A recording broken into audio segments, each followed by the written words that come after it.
تو لوگوں کی تو لمبی لائنیں لگی ہوئی ہیں، اور ہم خود بھی ایک اچھے شہری ہونے کا ثبوت نہیں دیتے اس پورے معاملے کے اندر۔ ابھی رمضان المبارک آنی ہے، شبان المعظم ہے، آج تو گزشتہ شب گزر کے گئی ہے، شب بارات کی، جس کی بڑی تکریم ہے، جس کی بڑی اہمیت ہے، اور ہمیں تو آج اس چیز کا اعادہ کیا جانا چاہیے کہ شبان المعظم کو نبی آخر الزمان صلی اللہ علیہ وسلم نے اپنا مہینہ کا اپنے خود سے منسوب کیا، رمضان کی تیاری کا مہینہ کہا۔ تو اس طرف یہ تو نہیں ہے رمضان کے بھی پہلے ہفتے میں مسجدوں میں رش ہوا، بعض مسجدیں ویران ہو جاتی ہیں۔ تو ہمیں صرف نام کے مسلمان یا اپنے نام کے ایماندار لوگ نہیں بننا، بلکہ اپنے نتائج اور اپنے ایکشن سے بتانا ہوگا، اور action specs louder than words. یہ اوپن بات ہے، یہ کوئی جھکی چھپی بات نہیں ہے، یا صرف اردو میں بولی جاتی ہے، پنجابی میں بولی جاتی ہے، انگلش میں بھی یہی بولی جاتی ہے۔ تو جو انگلش سمجھتا ہے وہ انگلش میں سمجھ جائے، جو اردو میں سمجھتا ہے اردو میں سمجھ جائے۔ بات کو آفیشلی لے کے چلیں، اور جو ہم بلا شبہ ہم صحت کے میدان میں بات کر رہے ہیں، یہ گورنمنٹ کے لیے بھی ہے۔ اور جیسے عزادار اور آپ ابھی بات کر رہے تھے سفارش کی، تو جو سفارش کروانے والا وہ بھی یہ دیکھے کہ میں کسی کا حق کھا جاؤں گا، اگر مجھے اتنی ضرورت نہیں ہے تو دوسرے کو موقع دیں، تاکہ وہ اس کی جو بھی سہولت ہے وہ اس وقت انجوائے کر سکے، اور وہ شاید بچ جائے۔ یہ آپ اپنے مریض کی زندگی بچانے کے لیے کسی اور کی مریض کی زندگی لے جاتے ہیں، کیونکہ آپ کے پاس سفارش ہے۔ اب یقین کریں جس کی نئی سفارش، وہ بیچارہ کیا کرے گا؟ بالکل یہی المیہ ہے، لیکن ہم جسے کہتے ہیں کہ ہمیں اپنے اندر جھانکنا پڑے گا، اپنے آس پاس کے لوگوں کا جتنا زیادہ ہم خیال رکھیں گے، ایک تو ہمارا دین بھی اسی بات کا درس دیتا ہے، اور دوسرا یہ ہمارے لیے بھی آسانیاں پیدا کرتا ہے، اور آخرت کی تیاری کے لیے بھی ایک اہم کردار ادا کرتا ہے، کیونکہ ہم سب مسلمان ہیں اور ہم آخرت پہ بہت زیادہ یقین رکھتے ہیں۔ تو کوشش یہ کریں کہ اپنے آس پاس کے لوگوں کو زیادہ سے زیادہ مدد کرنے کی کوشش کریں۔ عزادار، میں آپ سے جاننا چاہوں گی کہ کینسر ہاسپٹل فیصل آباد میں کینسر کے مریضوں کے لیے کیا کیا سہولیات موجود ہیں؟ اگر کینسر ہاسپٹل نہیں ہے تو ان کا علاج کس طرح سے ممکن ہے؟ دیکھیں، کینسر ہاسپٹل تو نہیں ہے، کینسر وارڈ ہے، وہ بھی الائڈ 1 میں موجود ہے۔ اس کے لیے میں یہی بتاؤں گا کہ اگر نہ ڈویژن سرگودا میں اس کے علاج کی سہولت ہے، فیصل آباد میں ہی ہے، اگر کوئی سرگودا سے بھی کوئی کینسر کا مریض ہے تو اس نے بھی پھر فیصل آباد الائڈ ہی آنا ہے، یعنی کہ مرکز الائڈ ہی ہے دونوں ڈویژن کا صحت کے حوالے سے۔ تو یہاں پہ ایک وارڈ ہے، اور ایک وارڈ میں بھی اس طرح سے بیڈ نہیں ہے جس تعداد میں بیڈ ہونے چاہیے۔ کبھی انجیکشن مریضوں کے لیے میسر نہیں ہے، کبھی وہاں پہ مریضوں کے لیے ادویات میسر نہیں ہے، اور کینسر کے مریضوں کے علاج کی حوالے سے بات کی جائے تو بہت زیادہ مہنگا علاج ہے کینسر کا۔ جتنے بھی امراض ہیں ان تمام میں سب سے جو مہنگا مرض ہے اس کی ٹریٹمنٹ جو ہے وہ کینسر کی ہے۔ کینسر کی ادویات اور انجیکشن کی حوالے سے بات کی جائے 2-2 لاکھ روپے کا انجیکشن آتا ہے، اور وہ ایک عام اور غریب مریض افورڈ نہیں کر سکتا، مریض کہ وہ انجیکشن خرید سکے یا وہ میڈیسن خرید سکے تاکہ وہ اپنی علاج جو ہے وہ اس کا پراپر طریقے سے کروا سکے۔ بالکل حکومت کو کینسر کے مریضوں پہ خاصا دھیان دینے کی ضرورت ہے، اور فیصل آباد کے عوام میں یہ مسائل دن بہ دن بڑھتا جا رہا ہے، تو حکومت کو چاہیے کہ جلد سے جلد اس مسئلے کو دیکھے، اور یہاں پر بھی ایک اور ہاسپٹل کی ضرورت ہے۔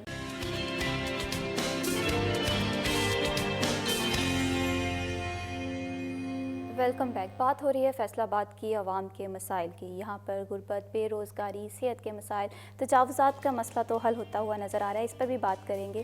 سب سے پہلے عزادار صاحب میں آپ سے بات کرنا چاہوں گی کہ ہسپتالوں کے سامنے بھی ایک ٹائم تھا کہ تجاوزات دیکھنے میں نظر آتی تھیں، تو اب کیا صورتحال ہے؟ دیکھیں، ہاسپٹل کے حوالے سے وہاں پہ جو بھی کوئی ہاسپٹل ہے وہاں پہ زیادہ تر تجاوزات ہیں، تو وہ ٹریفک کے حوالے سے بہت زیادہ ہے کہ ظاہر بات ہے وہاں پہ مریض آ رہے ہیں جا رہے ہیں، وہاں پہ وینز ہیں، رکشا ہیں، اور دیگر جو ٹرانسپورٹس ہیں ان کا رش جو ہے وہ بہت زیادہ ہے، اور اکثر اوقات ہم نے بھی دیکھا ہے کہ اگر کوئی مریض سیریس حالت میں جا رہا ہے تو اسے اندر ہسپتال میں داخل ہونے کے لیے جو ہے مشکلات کا سامنا رہتا ہے۔ آپ اگر ڈی ایچ کیو ہسپتال کے حوالے سے بات کریں یا الائڈ ہسپتال 1 کے حوالے سے بات کریں تو پہلے پارکنگ کا جو نظام تھا فیس کے حوالے سے، وہ آپ کی گاڑی جب اندر انٹر ہوئی ہے، انٹر ہونے کے بعد آپ جب گاڑی پارک میں کھڑی کریں گے الائڈ 1 میں تو پھر وہاں سے پرچی ملتی تھی۔ اب صورتحال یہ ہے کہ مین گیٹ کے اوپر پارکنگ والے بٹھا دیے گئے ہیں، وہ پارکنگ فیس وہاں پہ لیتے ہیں، وہاں سے وہ پرچی جاری کرتے ہیں۔ اب وہ جب پرچی بنتی ہے، گاڑی کا نمبر نوٹ ہوتا ہے تو ایک لمبی لائن لگ جاتی ہے۔ وہاں پہ آلریڈی ٹرانسپورٹ کا مسئلہ ہے، تجاوزات کے حوالے سے جو ٹرانسپورٹ وہاں پہ موجود ہے، رکشے کی مد میں موجود ہے یا وہ وین کی شکل میں موجود ہے، کسی بھی صورت میں ہے، تو وہ وہاں پہ آلریڈی جگہ جو ہے وہ روک کے کھڑی ہوئی ہے، اور اوپر سے مین گیٹ کے اوپر آپ نے پرچی والے بٹھا دیے ہیں، تو وہ ایک گاڑیوں کی لمبی قطار جو ہے وہ لگ جاتی ہے جو کہ مین روڈ تک آتی ہے۔ اس سے نہ صرف مریض بلکہ جو عام شہری وہاں سے گزرا ہے اسے مشکلات کا سامنا کرنا پڑتا ہے۔ اسی طرح الائڈ ہاسپٹل 2 میں اگر آپ انٹر ہوں، یہاں پہ عرصہ دراز سے مین گیٹ کے بالکل 4 قدم بعد